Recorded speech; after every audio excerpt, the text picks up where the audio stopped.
विभाजन के उस दौर में बहुत कुछ खोकर भारत आना और यहाँ जीवन के हर क्षेत्र में उपलब्धियां हासिल करना, ये सामान्य बात नहीं है।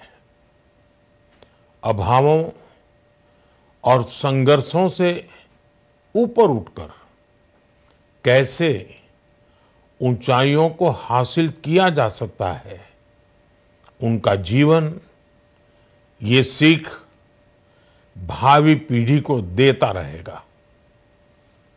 एक नेक इंसान के रूप में, एक विद्वान अर्थशास्त्री के रूप में और रिफॉर्म्स के प्रति समर्पित लीडर के रूप में उन्हें हमेशा याद किया जाएगा। एक अर्थशास्त्री के रूप में उन्होंने अलग अलग स्तर पर भारत सरकार में अनेक सेवाएं दी।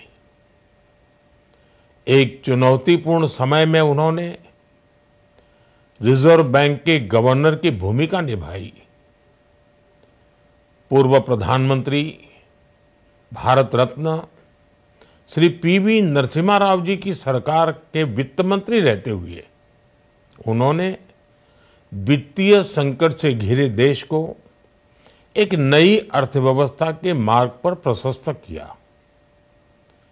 प्रधानमंत्री के रूप में देश के विकास में और प्रगति में उनके योगदान को हमेशा याद किया जाएगा।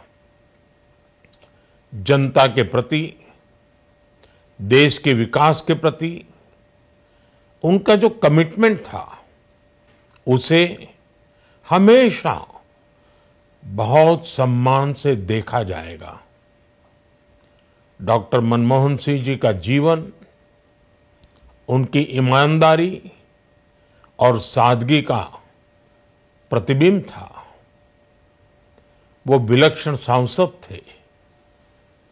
उनकी विनम्रता, सौम्यता और उनकी बौद्धिकता उनके संसदीय जीवन की पहचान बनी। मुझे याद है कि इस साल की शुरुआत में जब राज्यसभा में उनका कार्यकाल समाप्त हुआ, तब मैंने कहा था कि सांसद के रूप में डॉक्टर साहब की निष्ठा सभी के लिए प्रेरणा जैसी है। सत्र के समय अहम मौकों पर वो व्हीलचेयर पर बैठकर आते थे, अपना संसदीय दायित्व निभाते थे। दुनिया के प्रतिष्ठित संस्थानों की शिक्षा लेने और सरकार के अनेक शीर्ष पदों पर रहने के बाद भी वो अपनी सामान्य पृष्ठभूमि के मूल्यों को कभी भी नहीं भूले।